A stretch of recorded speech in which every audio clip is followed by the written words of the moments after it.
everybody, welcome back. Today as well we have got to another video. In this video I'll show you how you can go ahead and fix your camera roll isn't backed up by Snapchat problem. But before that, please do make sure to like our video, subscribe our channel, and yes, without any further delay we'll simply go ahead and step into our video. So for that matter, sometimes that problem may be occurring because of the permission settings of your app rather than your device, right? So what you're gonna do is simply gonna go ahead, open up your settings of your phone, and you can scroll down, tap on this option called apps over here. Go ahead, search your particular app, that is Snapchat for us. Once we have got our Snapchat app, tap on this permissions option and see if the camera is allowed or not in the permissions section. As you can see in this allowed section, the camera is allowed. If you tap on the camera option, if this permission isn't don't allow, then that might be the reason why you're having that problem.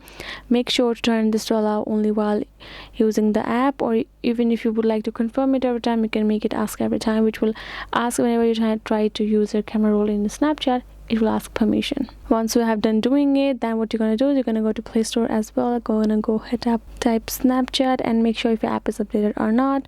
If it's not, simply go ahead, tap on the update option that will be given instead of update your app. You're good to go. Then again, you're simply gonna reopen your app and try to load your gallery over here. It will simply solve your problem. So yes guys, this is basically it. I hope this video was helpful to you all. Thank you so much for watching, and I'll be seeing you guys in our next video.